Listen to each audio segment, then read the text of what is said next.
Yeah, so there are some essential keyboard shortcuts I have collected. These are few, and I'll share an Excel sheet with you, or I think Word document. I couldn't remember. There are number of keys, specifically for Microsoft Excel, the latest version. So I'll do share with you those things, so you can work on that as well, right? Then there are couple of technicalities, or rather a couple of words we normally use in terms of statistics. Just two or three words here. Whenever you select a sample, right? So in analysis we have to sampleize certain things. Let's say you are doing a survey of your product. So how do you do it? Out of the city's population of, let's say, 50K odd residents, I'll choose around 20K odd residents. If 20K is also big number, so to cover 20K, it'll take at least a month or so. And if I want the result to quick, so what I'll do, I'll select some region as a sample, okay, and then within that sample, I'll select some age group, to whom I can go meet and try to, go through my surveys questionnaire. And then I'll generalize those questionnaires or answers or selections, whatever, these guys have done, um, and then publish it. So this is the way we normally do it in terms of sampling. And the, larger part is called population. That's a generic term used. So if even if you're choosing a pen from a heap of pens, it might called a population, and you're selecting a sample. So these words use quite regularly whenever you are doing any statistical discussions or something like that. So sampling helps lots of research. It is one of the most important factors determine the accuracy of research and survey result. So whenever you are discussing sample, the way organizations have implemented sampling techniques, it's really kind of near and dear to them. So it's a kind of a good religious practice we need to follow whenever you go in terms of that organization sampling tactics. The way I have explained, right? You are choosing some sample from population about a survey. Now, similarly, every organizations have predefined notions of selecting such sample from the population. Population is a larger, set, is a bigger number from which we are selecting some, test subjects, right? It can be pen, you are selecting from heap of pens. You are selecting cars from the, thousands cars manufactured in last month to do some testing. You might do a kind of, smooth running testing. You might do a, testing on their gear shift, testing on their speeding, and so on and so forth. So this way, you do some sample collections from a population. So these are the normal words used. So population not always means people. Population can mean a larger set of samples from where you're selecting a few. Does that make sense, sir? So population is a collection of elements which has some other characteristics in common. So Joey, whatever you are going to select as a sample will have certain characteristics, or we defined it, we document it. This is the way we're going to select our samples. So what we do, we sit down to the toward with the CEO, CTO, PMOs of the world. These are the very senior and experienced guys, and we try to understand for this experiment which type of sampling technique should I use. So this is called as a sampling techniques. So in sampling techniques, you normally define these pre-selected, or some rules where the selection process is uniform for selecting a sample. Rather uniform, I'll say a peculiar, because uniformity doesn't suits here. So we are talking about selecting something based on certain characteristics. So these characteristics might not be same across region. These might not same across all the experiment, but we try to get a sign off on these sampling techniques from our seniors, from the reporting officers, from the project management office of the world, the chief information officer, the chief operating officer, and all these dignitaries who work in your organization. So they define these sampling techniques, or rather management defines these sampling techniques, which we use in our research, day-to-day analysis, and all those things. Sample is a subset of a population. Subset in the sense a smaller part of population. The process is of selecting sample is known as sampling. Number of elements in such sample is the sample size. So sample size and sampling techniques are predefined by management mostly, or rather adopted by a given organization. Does that make sense, sir? Any questions right now? Okay, good. These are the simple terms which are going. Now again, there are certain terms we use as a data pipeline.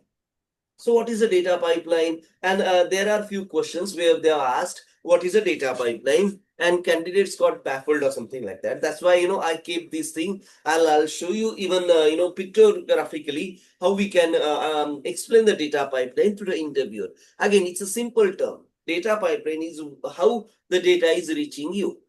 So are you use SQL pipeline? Are you use HTTPS pipeline? These are the way you normally retrieve data. So SQL is you are basically firing a query against some database, one database or many database. HTTP is basically through the web. FTP is you are copying a file from one server to another. It's called file transfer protocol. Protocol is a set of rules, okay? And these are pre-programmed in your computer system. So you don't have to worry about what are those rules and blah, blah, blah things. But still, there are a couple of ways we retrieve data, okay? So let's try to understand this. A data pipeline is a series of data processing steps. If the data is not currently loaded into the data platform, means if it's not available to you locally, on your desktop, laptop, palm top, or adjacent to your desktop, laptop, laptop, you have to basically retrieve it from somewhere. Okay, then it is ingested at the beginning of the pipeline. So you try to retrieve the data at the beginning of your analytical cycle. Then there are a series of steps which each step delivers an output that is the input for the next step. So retrieving the data is a kind of step-by-step process. First, you get connected, you provide your authorization, authentication, whatever required. Then you go to a particular directory, particular table, particular database, and then fire the command for retrieving the data. And what type of data, which data you're going to retrieve, you normally fire those commands. So that's why, and then the data starts coming to you. Again, depending upon the size, the connection, the speed and everything, there are some parameters which we need to set up or was normally got set up for you from some by some admin. But you should understand these are the steps, right? So whenever you have a problem in retrieval of data, you might need to explain that step to the administrator, to the regulating body, saying, "Hey, sir, I'm getting this problem." So I think there's a this step is basically giving me challenge within our data pipeline. So that's how you normally discuss. That's why the data pipeline phrase is really widely used by analysts. Communicating with the other departments who are basically giving you this facility of data retrieval. In some case, independent step may be run in parallel. Like you just click couple of buttons and the data starts coming to your laptop, desktop, palm top, whatever it may be, and you store it in your local database. You store it in your local directory, Excel sheet, whatnot. Again, this is a kind of a discussions point we discuss whenever we discuss any analytical solutions to be built, analytical progressions and so on and so forth. So data pipeline consists of three key elements, right? A source, a processing step or steps, and a destination. Simple enough. Could you understand this, sir?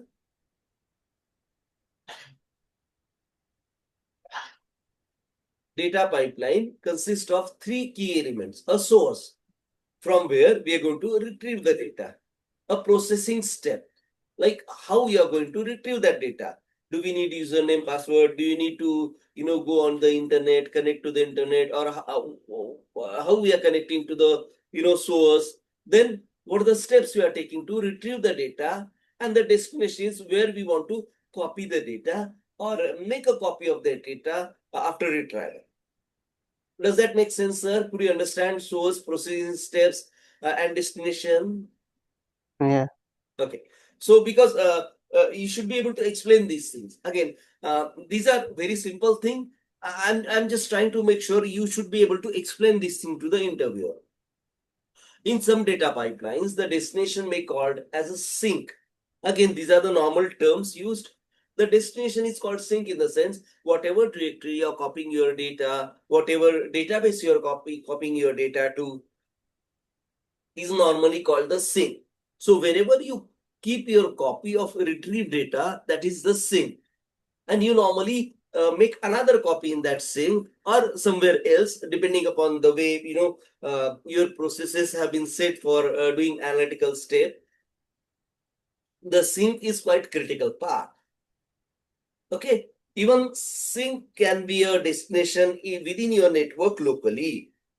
So sometimes there might be a problem of accessing that sink. So that's how you can refer to your admin.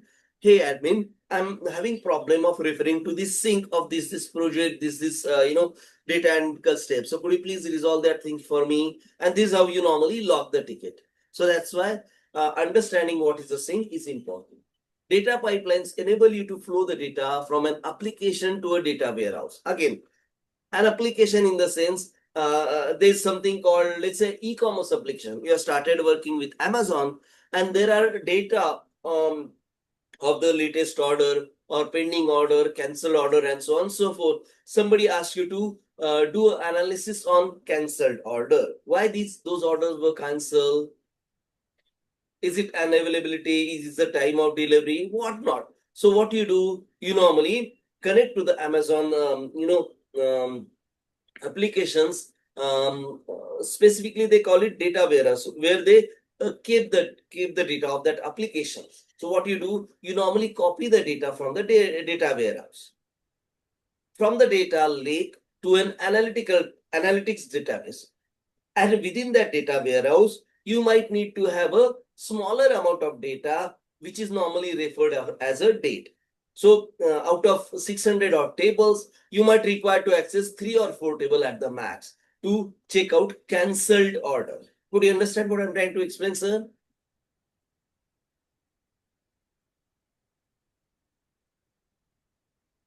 Sahil, sir? Yes, sir. Could you understand what I'm trying to say? Data warehouse and data lake? Yeah. Okay, to an analytics database or onto a payment processing system, for example. So in a payment processing system, if you're trying to check out what's the maximum way of payment adopted by my user. Let's say you're working for Amazon as an analyst, and I want to check what's the maximum payment choice chosen by the users. Is it a credit card, debit card, this gateway, that gateway, this bank, that bank, and so on and so forth. So we'll create an analysis out of 100. How many were using their banks? How many were using the wallet? How many of them were using, whatever process they have chosen. So, it's a kind of example they are given to retrieve data, store it on a local sink, and then access it for analytical purpose. Data pipeline also may have the same source and sink. In some scenario, in a smaller company, you might have the source and sink at the same location, same server, same computer. This can happen, such that the pipeline is purely about modifying the data set anytime the data is processed between point A and point B, or point C, B, D, whatever it may be. And there are the data pipeline between those points. So whenever you are doing data analytics locally, the sink and the source can be saved. So you are just copying one, making a copy of that data to another folder and starting your analysis. So that's why there are chances that the sink and source might be at the same location. Anything confusion, sir? Could you understand? ठीक है ना? Simple thing, right? So let's move on. Now this is a picture I normally share with our sessions. So let's say you are basically retrieving data to your local company, right? So there are data sources. Data source in the sense you have many sources like web server, database server which is local to you, some data warehouse of a production server. Production server is where there's a live website is going on. So again, we are basically hitting a web server or a database server depending upon that platform, whatever it's using. So that's our data source. There could be stream processing app. Stream processing app means you're retrieving the continuous data from that data source, because sometimes you normally have to have huge data to be downloaded to a set, right? So this streaming itself is a longer or lengthy process. So might start it at the end of the day and get the data by tomorrow morning and then start your analytical process. But you might need to set up the environment and everything, right? So that's why there are data sources from which we are retrieving the data by stream processing app 1, 2, 3. So some part I might start with the SQL application. Some part I might start with the file copying. Some part I might start with the image copying and something like that. So I might have multiple stream processing or data copying applications used at once. Does that make sense, sir?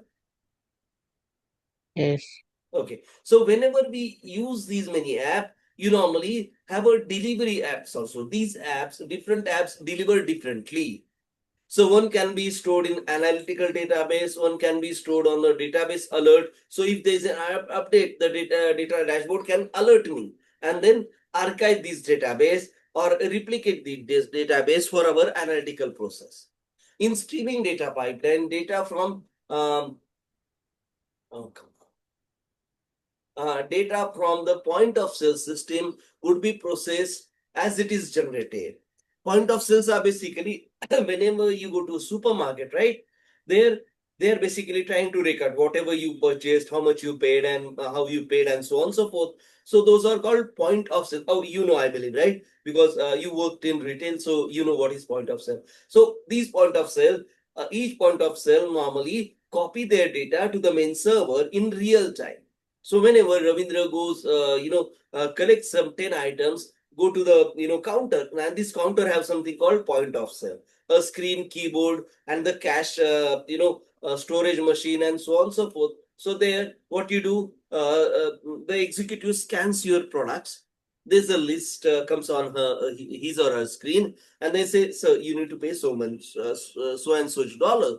So I'll pay by cash. I can pay, from my electronic wallet. I can pay by check, and there are cards, and there are a number of options nowadays. So anyway you pay, whatever you pay, the numbers get reflected to the server. Even if you pay, let's say your bill is of $80 and you pay $100. So sorry, $82 you have to pay, you pay $100, like 20 is 5, right? So those are $100 you paid to them, and they deducted 80. Those executives basically do a calculation how much I have to return it to you. So those $18 will be returned to you, and the cash transaction got completed. This message will go to the server. That data will shift to the server. So there's a cash stream processing, there's a order processing in terms of what type of item and how many items you have purchased. These are different stream going to the server to update that sale record data. The stream processing engine could feed outputs from the pipeline to data stores, making applications and CRMs, customer relationship management softwares. Every Walmart, Aldi, every store in North America, they use some CRMs. Most of them use SAP. Some of them might use a JD Edwards. Some of them might use Open ERP and so on, so forth. But they use some sort of a CRM or ERP. So these, full form needs to be remembered. CRM is Customer Relationship Management Software. ERP is Enterprise Relationship Management Software. Simple enough, sir? Could you understand these two, ERP and CRM?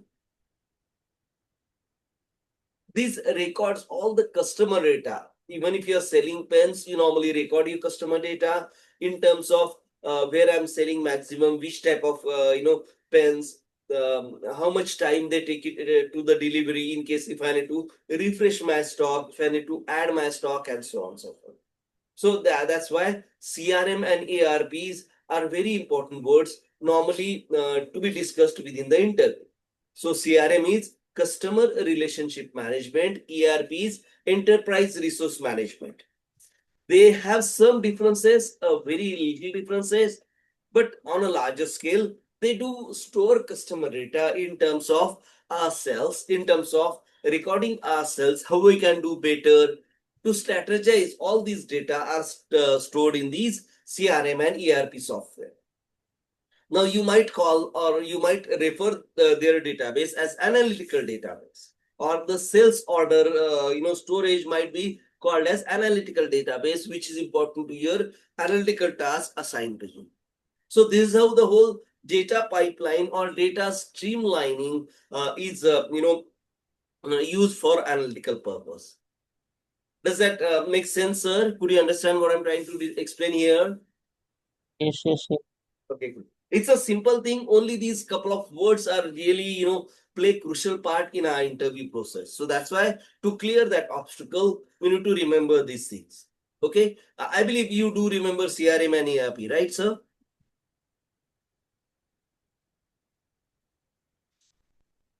Hello. Yes, yes, yes. Okay, good. So, then we'll move on again. Now we discuss some types of data analysis. There are some data analysis categories also mentioned, like same descriptive. There's an exploratory in the sense how to explore data relationship, as name suggests. The main aim of exploratory analysis to explore. Okay, this we might call as a diagnostic analysis. Okay, but again, there could be a questions. What is exploratory analysis? So it's a category of data analysis where we normally observe, explore, and so on and so forth. Okay, so these are the simple terminologies which we do prepare. Now, okay, we'll take this thing afterwards. If you're trying to go to the healthcare clinical analyst, I think that was your target, right? Be it a data analyst, be it a business analyst. If you want to go to the healthcare thing, we need to understand some of the things from how the healthcare work in a given region. Specifically, you might have to visit to a hospital, to a pharmacist, and try to understand how they process, how they are different from whatever you experienced in the past. I know you are, experienced pharmaceutical expert, but in North America, you might need to observe, and you can visit an, a hospital or a pharmacy and try to understand how they do it differently. Try to ask what type of solutions they use as far as the IT goes. Then we might go to the Google and go to their site and try to understand what type of software they have built. So we can learn on even YouTube what type of that software is, how it works, what type of screenshot and all. So these type of what you can say self learning you might need to do if you want to choose healthcare as your next domain, be it a business analyst or data analyst.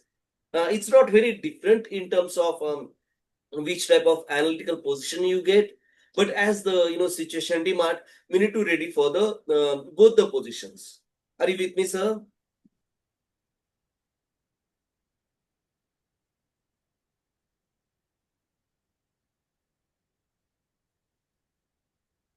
You can hear me, right, Sahil sir? Okay. So let's we'll talk about this healthcare domain afterwards. Let's go ahead and start understanding as you might be preparing for the interview, um, learning about AI and the Copilot and the Chat GPT. You might have used this thing, but to explain to an interviewer is what we are trying to do here, right? Please stop me if I'm confusing you more. That's not the aim here. We are trying to understand which type of words we should use while talking. If somebody asks what is artificial intelligence, uh, so those kind of questions to be answered in some definitive way, so that we can portray our IT experience to the interviewer to generate more trust or more connect in terms of how you can do the job better. Those kind of scenario, right? So we are talking about AI here, artificial intelligence. So AI refers to a simulation of human intelligence processed by machine. This is a simple statement, but it makes or breaks the understanding of AI. What is talk about? Simulation of human intelligence processes by machine. जो humans करते हैं उसको machine के साथ हम लोग replicate करने का कोशिश करते हैं. So simulation of human intelligence processes by machine. Does that make sense, sir?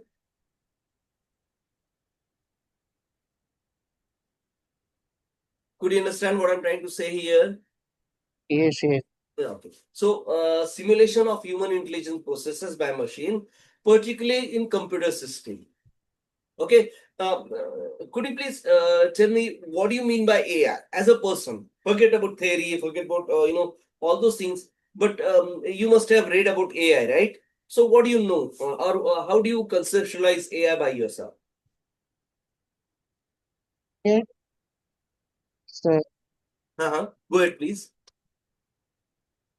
it's give you result in seconds, but it's not able.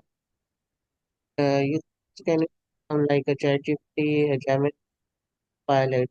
They assist you so you consume less time on your project. So that's a benefit of AI that it provide you results in a few minutes. Uh-huh. Because if the human gonna do the same stuff and Mhm. he bit confused and he not understand, so the projects got delayed because persons take a lot of time. But if Right. with the help of the AI, right, you Mhm. can maximum reduce the time of project. Because if you're gonna take the help from the AI and something query you need it that. So they go give you results within 5 minutes Uh-huh. and you can finish your project in a day. So that's a benefit of the AI too. Right. You talked about more of application nature. So what we are trying to apply the AI concept in a real life. So we are basically trying to reduce the human work by automation for all the repetitive tasks. Very rightly said. That's the biggest application of artificial intelligence in today's world. But whenever you try to explain what is AI, right? So it's a simulation of human intelligence processes by machines. It's a simple 4 5 words where it depicts the basic need of AI, why we've gone for AI, and why we are adopting to AI. It encompasses the ability of machines to learn from experience, reason, solve problem, and make decision, often mimicking human cognitive function. Cognitive is learning functions. Okay, so we keep learning, we keep evolving, right? As a human. So those are the cognitive ability, cognitive functions we are talking about. It encompasses the ability of machines to learn from experience. So we are learning from experience, our day-to-day experience. Reasoning. So what type of, one, two, three was will be the first step, so on so. Solve problems, specifically mathematical, statistical, and so on and so forth. And make decisions in terms of which shoots more, and so on and so forth. Nowadays even AI can take the decision, should we go for apple, should we go for guava, or any other fruit, depending upon the season, depending upon the health of the person, and so on and so forth. So those things are basically getting implemented on a retail level, right? So to make decision is one of the what you can say implementation advantage of AI, and often mimicking human cognitive function, the way we learn in our day-to-day life. In simple terms, AI is about creating machines that can perform tasks typically require human intelligence. And believe me, there are good implementations in day-to-day's world today, as far as even healthcare goes. There are some initiative of remote doctor in healthcare specifically. So how does this remote doctor work? There are some cameras, video cameras on a human to observe. So how do you observe that human? We observe that human for at least couple of hours. So the way he or she walks, the way he or she breathes, the way his or her blood pressure changing, sugar level changing, and various other readings we capture. And we normally that's how we can basically enable the process of remote doctoring or remote, what you can say, inspecting a person for his or her health challenges. And these are normally implemented in quite a few, regions in North America and Canada right now, as of now. So you might not have to take an appointment and visit the doctor, but he or she, the doctor will schedule a call, a Zoom call or a Google Meet call or any other software they can use to watch or observe you or your health condition. And this is the kind of beauty we are doing. So the transit time, the travel time is reduced to zero, and the doctor can ask you questions also without you leaving your room, without you leaving even your bed. So this is a kind of blessings as of today for specifically the bedridden patients who can't move, so that there are mammoth effort required to move a person from one location to another for just test and so on and so forth. Now even the testing equipments are internet of thing based, which use AI in them to report whatever changes of health systems have been gone through for given individuals progressively. So there are some instruments like you can have a sugar monitor attached to you, in the sense embedded in your skin. You can have a smartwatch which might read your heartbeat every minute, every second, or every 10 second, again the way you made it read. Same thing with BP, oxygen level, and so on and so forth. So there are these AI based healthcare advancements which happens as of which are happening basically by leaps and bounds in current past and in current future also. And that's how we are basically improving our healthcare system day by day. Even in terms of students, right? We normally calibrate their learning experience via giving them some recorded lectures, then trying to solve their confusion problems and discuss with them. Okay, you have watched the video. Now, what have you understood? Could you please explain in your word? And then we can clarify the doubts. We can, make sure he or she understand the topic to the best possible levels. Even the tests nowadays are basically computer-based tests where we normally give them the questions as per their progressive, exam. So if the student is doing well in initial questions, we might provide him or her with some difficult questions and try to gain the understanding of his or her knowledge in that level subsequently, rather than giving one test to all. And this has been practicing in many regions, many universities, many colleges nowadays. Okay. Again, going to the presentation learning, AI system can learn from the data and improve their performance over time. Now, as a data analyst, we need to understand what is learn from data. So how do you learn from data? If I have a database of a person waking at 6 a.m. in the morning, going to his kitchen, his or her kitchen, getting the water in the pot, put the pot on the stove, get it started, add some tea leaves or tea powder, and so on and so forth. I'm trying to explain a tea making process, how we can automate it. Nowadays, what I have, we have a tea machine. So how does tea machine work?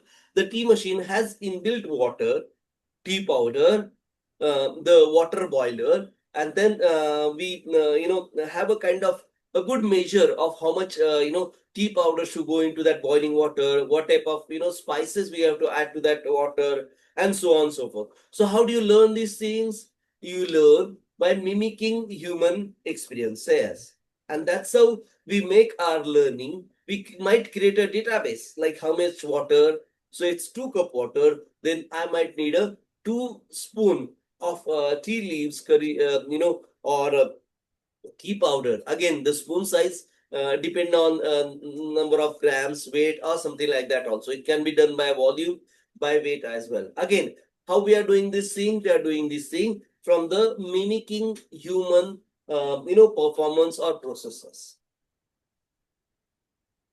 Some of AI system use a deep learning algorithm. So in some cases, we might have our analyst or data scientist build some sort of algorithm. Algorithms are the rules or the way the process has been, observed and to be done in a given situation. So those kind of systems are normally called as a algorithms to recognize the patterns and make predictions. Like the weather satellites, how they predict if today is going to rain, today is going to get snowstorm, and so on and so forth. They basically study the historical data, the current situation, and try to understand what could be the next step for the near future. And this is how the deep learning works in a day-to-day life. Could you understand the learning point of artificial intelligence, sir? Yes. Okay, easy enough. Try to explain, Hey. sir. Okay, how you can explain it, in your words. Okay, and we'll discuss in our next session because this is really important. There could be at least 2 or 3 questions based on AI, Copilot, and ChatGPT. If you just cover these 3 topics, we are going to make sure all these latest topic questions will be answered by you with the best possible efficiency. Okay, and that's why we are preparing for this. I know you know all these things. Only need to use these words whenever we are explaining the artificial intelligence. Okay, I'm sorry, you might think like we are wasting our time, but believe me, this is really required for the interviewing purpose or clearing that obstacle called interview. Okay, now let's try reasoning. AI can analyze information and draw logical conclusions. Again, same thing, analyze information. How do they analyze? We set up a trigger points. So if the last year same day temperature is range was this much, like minimum maximum, and check out for the last 5 years. So I have the temperature range for the last 5 years, and then I can predict what will be the temperature range today. Again, so and so. Okay, now what was the temperature range yesterday? Not on the same day of the year. We are talking about the yesterday. So yesterday is what quite on the lower side. So what I'll do, I'll tweak the prediction to a couple of degrees on a lesser side, and you can do it on your own. Believe me, there are data supplies available, and you can basically do it on at your place also. How do you predict your current temperature, current humidity, current wind direction and speed, and so on and so forth. So these are the kind of well-tested studies which are calculated. That's why we were using bigger computers in good old days for weather prediction. Nowadays we use data science, we use data analysts, and it's simple analysis of basically analysis of reasoning. So how do you reach at a figure of 45 Fahrenheit today? Because of such and such step, I have calculated from my past experiences, current scenario, and this is what the figure I have reached. As simple as that. This is how the reasoning works.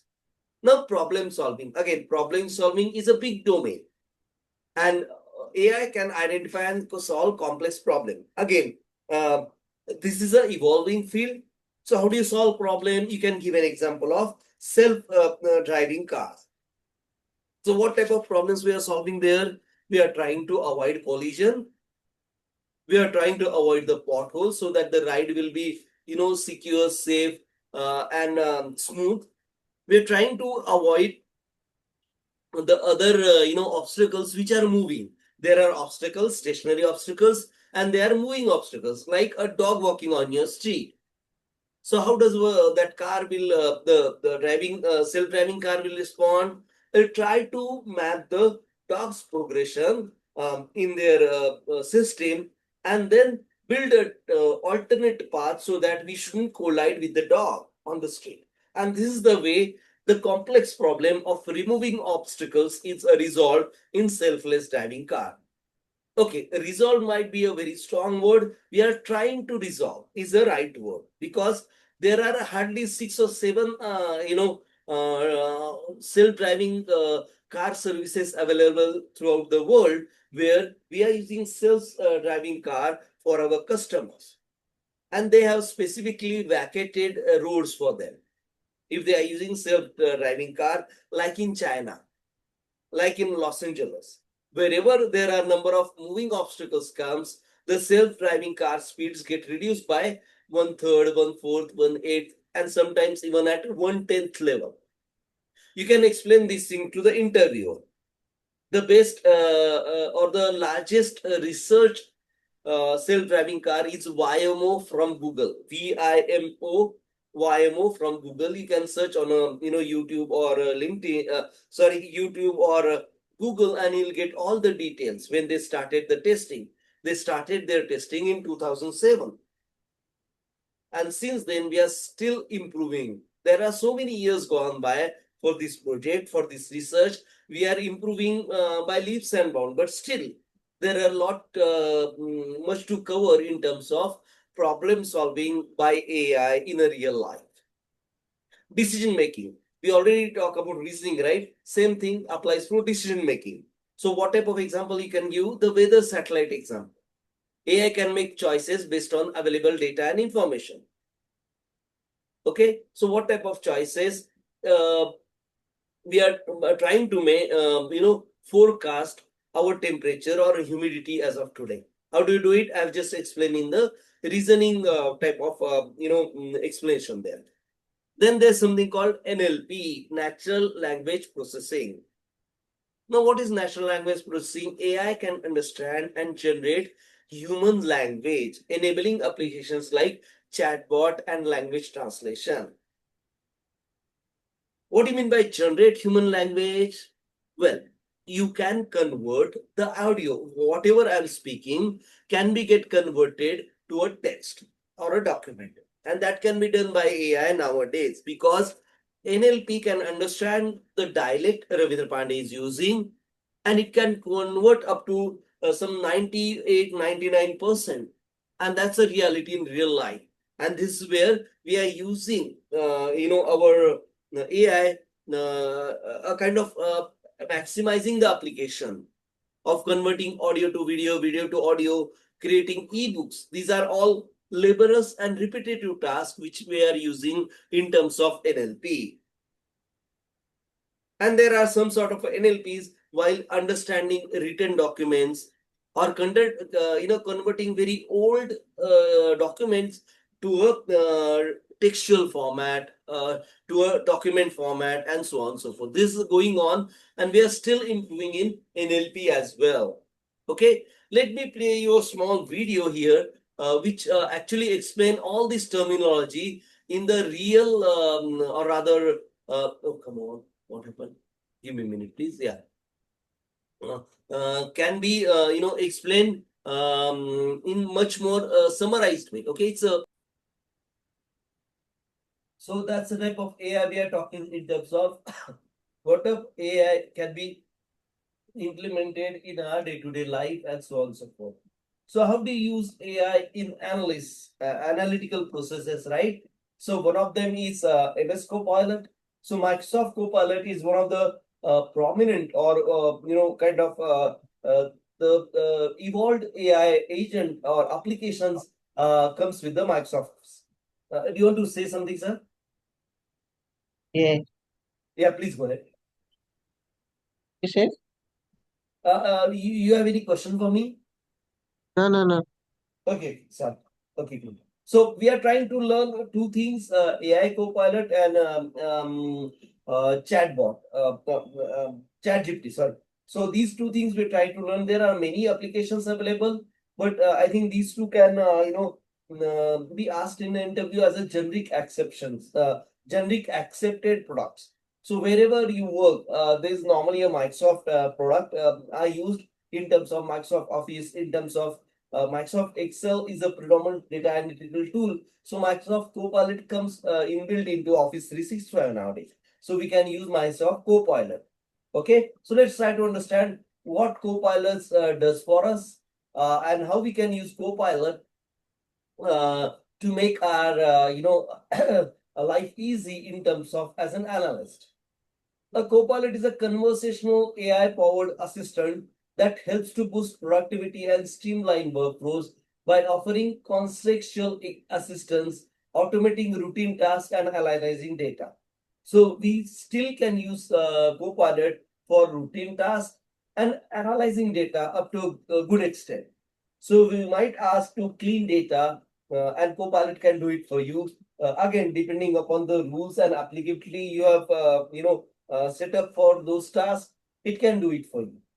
Again, for all the tasks, there is a bit of human intervention is needed, specifically for cleaning and modeling. Okay, these two analytical tasks need some human intervention or human factor to get it done a kind of to a maximum efficiency.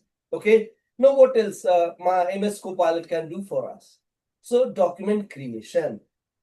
Okay, in Office 6, Microsoft 365, Copilot helps you to draft reports. So, like we've seen, right? We can summarize the reports with the help of Copilot. We can basically even draft the reports, like whatever I'm talking, right? These words coming out of my mouth can be recorded as a document. A speech can be converted to a document and stored digitally, and so on and so forth. Or audio file can be converted to a textual file as well. Okay, then prepare presentation. These type of presentations can be easily prepared by Copilot or automated by Copilot, and emails by generating content and offering editing suggestions. So the final result has your personal touch and suits your own styles and needs. Again, you might get something created or built by the AI, but then we normally try to give a personal touch, right? A tweak, like how Ravindra Pande might have done it, and so on and so forth. So that has to be done by the human itself, the person who is driving the creation process. Data analysis. In Excel, Copilot can help you to analyze trends, generate formulas, and create visualization to simplify decision making. We'll see how to generate formula or how to apply function in a Copilot. Have you done these things, sir? To apply certain functions by Copilot in Excel? Have you done it earlier? Uh, I do not use Copilot, but I use Gemini and Chat. Okay, use Gemini and chat. Okay, great, great, no problem. But you know how to do it, right? Similar way we can do it in Copilot. We will have a bit of workshop, or we will try to do it ourselves. So don't worry on that part. But again, there are many things in terms of analytical process we can use Copilot for, and every round of execution have a limit.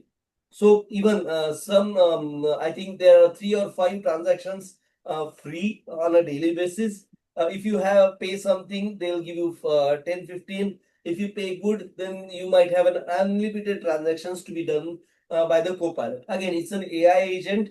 It's still evolving. So depending upon your organizational adaptability, we have to limit use of Copilot on the subscription model and all as well. Again, in a given organization, there could be 3, 4 teams using a Copilot license. This could happen. So again, depending upon the actual scenario, we might have to limit or execute our Copilot as per the availability of the resources. Okay, project management. 365 can be implemented in teams. It's easier to track tasks, schedule to keep the project on course. There are some, audio triggers, alerts, emails, SMS can be sent from a project management software like Microsoft Team, Microsoft Project, where the task assigned to Ravindra can be emailed or sent to him by SMS or WhatsApp early morning before he normally reach to the office. He or she might have his or her task in their personal communication, uh, way of communication. So it can be WhatsApp, it can be whatever you adopt. So this is the beauty of tracking project management is normally attached to the automation tools like Copilot, Chat GPT, and other tools available and all those things, which is really a blessing, believe me. Because otherwise, project manager has to go through each and every task, how much it is completed, and so on and so forth. Even the task updation can happen automatically. So the Copilot can measure the number of lines you coded in the Visual Studio, which is of course the Microsoft Visual programming editor, and then it can update how much the progress happened actually. Communication. Well, communication is really blessed by Copilot, so you can get all the alerts, right? Your milk is finished. So there are a refrigerator nowadays you can procure from the market where it can track your milk availability in a digital way. So it can scan your 5 gallon can or a 1 gallon can and give you an idea how much milk you have in your refrigerator, how much ice you have in your refrigerator, how much soda is available for your drink in your refrigerator, and so on and so forth. So all this is possible via such automated AI agent. Does that make sense, sir? Yep. It's easy to explain, right? Yeah. Great, no problem. I'll also share some link with you. Give me a minute. Uh, yes. There are some, Microsoft Copilot links I'll share. This is the basic web version available. Okay. Microsoft Copilot, Microsoft Chats, where I can type anything. Okay. So I might ask top news. Not entertainment, politics and diplomacy. Let's say. Come on. It gives you some 4 or 5 runs free. So this they are giving me top news. I'm right now in Mumbai, so I believe he given the first one is Trump must fall out, stakes US political landscape. So again, these are all new. I think they also get filtered according to region. So I have Indian news coming to me. India expanding diplomatic footprint in Brazil, Ghana, blah blah blah blah things. There's the news of BRICS and all those things.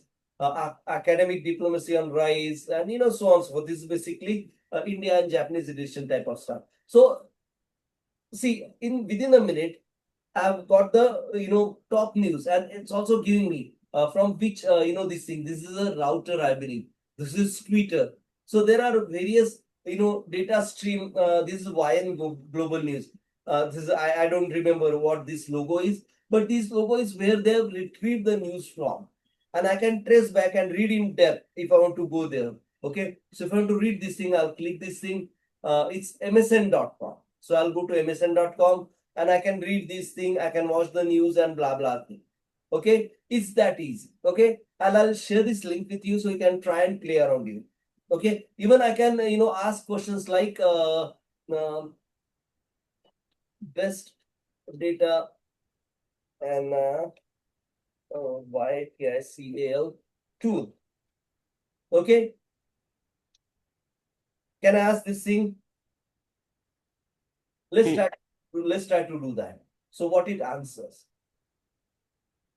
So it says Microsoft Power BI, Tableau, QuickSense, Looker. Okay, it's a Looker. I don't know about this thing, so I might have to learn that thing. Man, it's difficult to pronounce.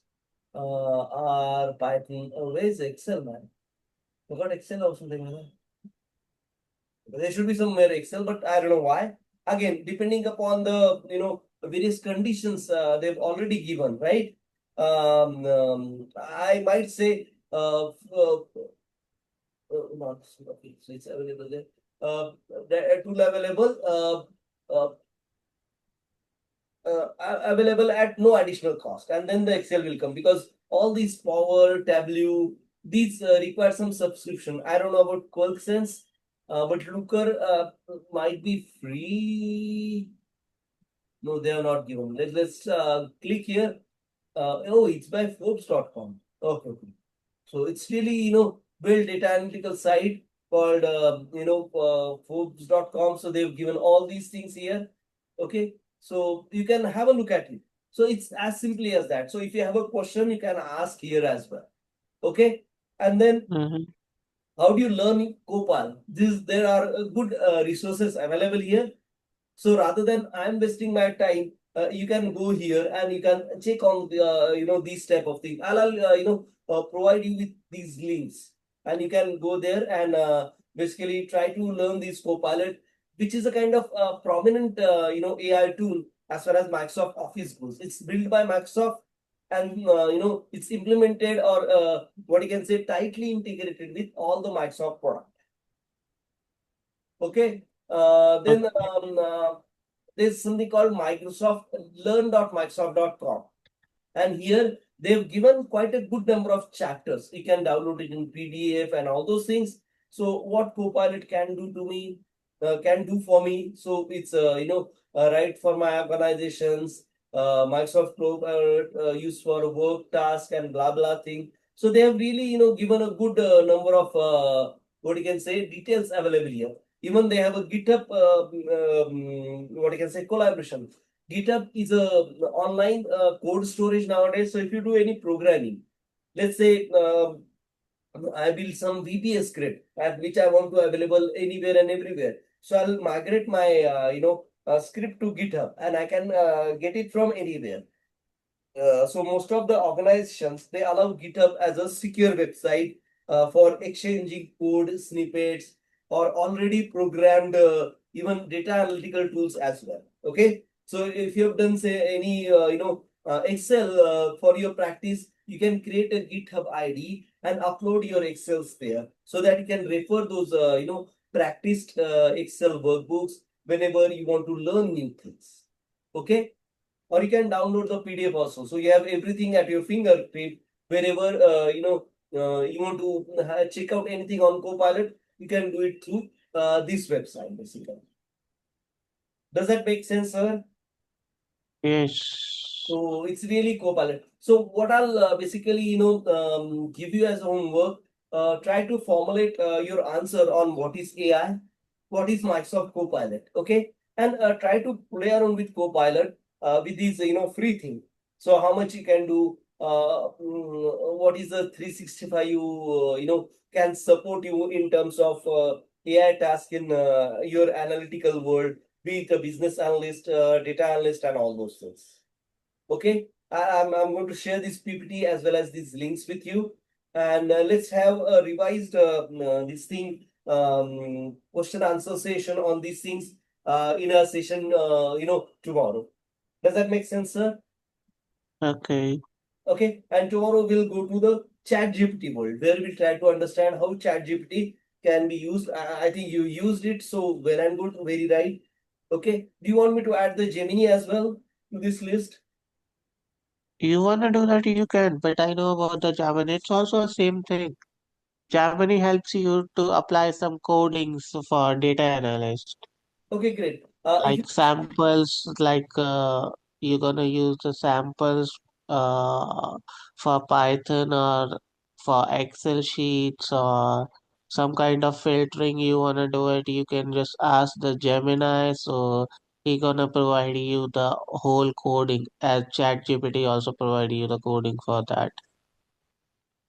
Yeah, that's really great way. So you know a bit of this thing. Only the thing is that we need to practice how do you explain this thing to the interviewer. So that's really great. Yeah, because AI tool is just a simply we can say that it's normally uh it's reduce the human time and Yeah, it's you a can simple get video. the result in very less time and also take the decision while checking the chat GPT and make sure your decision is good. That's it. Very rightly said. Very rightly said. So just try to play around with this so they can answer questions. That's all. And if you mention Mhm. these things, you work with ChatGPT, Gemini, Copilot, then it will be really great advantage for the interviewer as well. Or mention these things in your profile. Yeah, because that's a AI tool. So everyone using the AI tools, even the digital marketings, Uh-huh. all Facebook, Instagram, as the Instagram is a and Facebook have a Meta, but instead of that they have also a AI tools too. So if you wanna do any kind of advertisement campaigning, so they can suggest you from that too. That's true. That's true. So you got an idea. Now we need to, I believe you're ready for answering these questions. Okay, just refresh yourself so you'll, basically be ready for these things. Getting answers ready is a really great way to attend the interview because then you are completely confident, right? And that confidence shows, on your interviews, and the interview will be really, Yeah, because this time everyone is looking for someone that who can able to do the work task, with the AI tools right? because they don't want to consume lot of time on a one project because they want to get the more and more projects. So who know how to deal with the AI and they know how to work with the AI tools. So they are hiring that kind of persons or they needed this kind of person because the working in this industry from a long time, they don't know how to use it, the AI, Right. and they are stuck in their old memories, so they don't want to be warm up some of the That's why they people, are so that's the taking, problem. yeah, that's why they are taking this new blood who can guide them on that and who can get the things done faster. Very rightly said. So we are on right track. Okay. So let's try to do these things. Any other questions do you have for me right now, sir? Now, Okay, so let me close this session today. Let's try to revise ourselves tomorrow and then start on ChatGPT or one of the what I can say hands-on on Microsoft Copilot as well. Okay, okay, so that's thank you. fine. Thanks a lot. Good night. Thank you, sir. Bye. Have a good day. Thank you.